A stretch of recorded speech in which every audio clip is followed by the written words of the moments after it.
Before you are released, we want to ask you a few questions. Tell me about the first time you met James Russ. I remember it all too well actually. It was an average summer day here at Shankshaw. The moment I laid eyes on him I knew. That was one fat ass I did not want to fuck. It took him 6 months to finally speak to me. And when he did, I realized I might start to like that young man. What did he say? He strolled up to me in a sort of oblivious nature. Kind of like he wasn't actually in Shankshaw. Like he was getting a hand pushed in and out of his asshole as he took each step. Then he said to me, "I understand you are a man who can get things." Did you fuck him? Would you let me tell the goddamn story in the order I see fit? James was an odd man, holding on to any worthless thing he could to try and make you look like the asshole, when in fact he was just a fucking prick who couldn't cope with his own existence. But something about him kept me wanting more. It was at least 5 years before we actually became friends. That friendship started when he asked me to get him a carton of cigarettes and an industrial-grade black vibrator. I remember lying awake at night in the cell beside him, hearing the constant hum of that black jackhammer.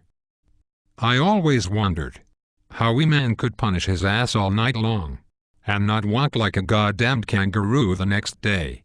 But, as sure as the sun rose, he walked out of his cell and went about the day like he was normal, like he didn't fuck his brains out all night.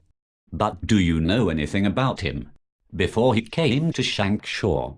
On the outside, James wanted to be a video game designer. He thought wasting his goddamned life in a field where people make virtually no money was a good idea. Let's face it, we all knew he wasn't the smartest kid. It took him 15 goddamned years to get his driver's license. But that is why we were perfect for each other. That is why we fucked like drunk monkeys for 29 goddamned years. Did you know he was going to try and escape Shankshaw? Did you know that damn black vibrator would be his ticket out of here? I will never forget the day he left Shankshaw. The day he crawled through 300 yards of his own self-pity and finally grew a pair of nuts. I want to know if you have any idea where he could be now.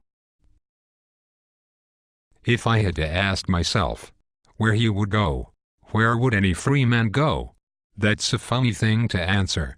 But I would assume James would be someplace all alone right now. But I know, when he catches wind that my black ass got out of Shankshaw, he will most certainly find me. And then we can live the life we have both longed for.